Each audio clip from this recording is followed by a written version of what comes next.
Bonjour à toutes et à tous, bienvenue pour le journal télévisé du 23 février 2009. L'actualité internationale et nationale a été très chargée avec tous les tournois qui se sont déroulés pendant les vacances scolaires. Nous allons débuter par le fameux tournoi de Linares qui, après 4 rondes, voit 2 joueurs en tête, Levon Aronian, l'Arménien, en compagnie d'Alexander Grichuk, le Russe. Viswanathan Anand a seulement 2,5 sur 4 et occupe la 3e place puisque l'Indien a gaffé lors de la 2e ronde face à Levon Aronian et a dû concéder sa première défaite suite au match contre Vladimir Kramnik. Première défaite de l'Indien, mais il s'est bien ressaisi puisque hier, lors de la 4e ronde, il s'est imposé face au Chinois Wang Yu. Levon Aronian, lui, est très en forme. Lors de la 4e ronde, il a battu Dominguez dans une longue finale tour cavalier de pion contre tour cavalier, alors qu'Alexander Grichuk s'est débarrassé brillamment de Temur Radjabov. Donc un tournoi très intéressant qui va se terminer le 8 mars, donc rien n'est fait. Mais en tout cas, Viswanathan Anand, lui, va essayer de remonter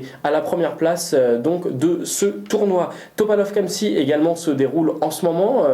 Khamsi a refait son retard puisqu'il l'a emporté lors de la 4e ronde face à Topalov dans une espagnole Zaitsev, où petit à petit, dans son style habituel que l'on lui connaît, un style positionnel, un style calme, il a pris l'ascendant, il a sacrifié un pion pour le récupérer, en gagner un deuxième, et Topalov a été contraint à l'abandon. Donc on peut peut-être se poser la question du choix de l'ouverture de Topalov qui a joué une espagnole alors que son style est un petit peu plus tactique et on s'attendait tous à une sicilienne Najdorf. Donc vraiment égalité de partout après 4 rondes. Aujourd'hui, les joueurs s'affrontent, Topalov et les Blancs, et au moment où l'on vous parle, Khamsi a opté pour la défense française dans la 5e partie.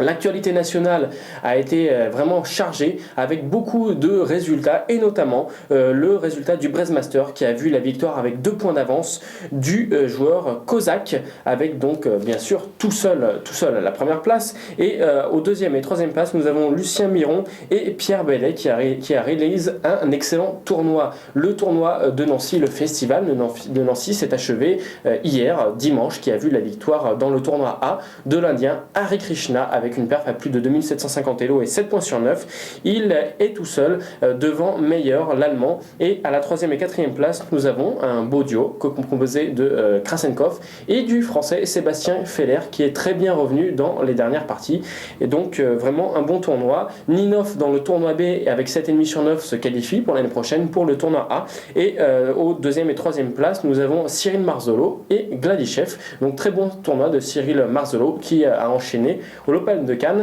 et le festival de Nancy. Autre résultat, le premier Grand Prix Essonne s'est déroulé du 15 au 22 février. La 2e partie se déroulera en avril à Évry.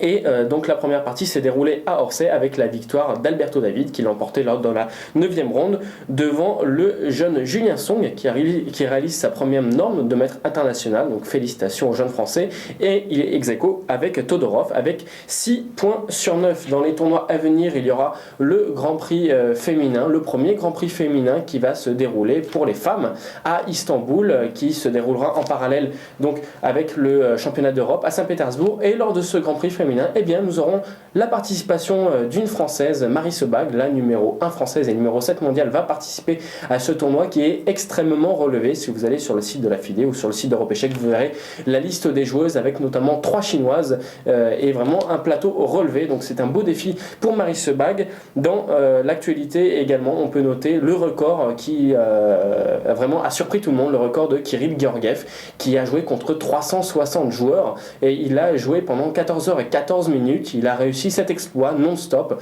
a donc bien joué et a figuré dans le Guinness des records. Rendez-vous à toutes et à tous pour un nouveau journal télévisé, bien sûr pour les résultats de Topalov Khamsi et du Ciudad de Linares. À bientôt.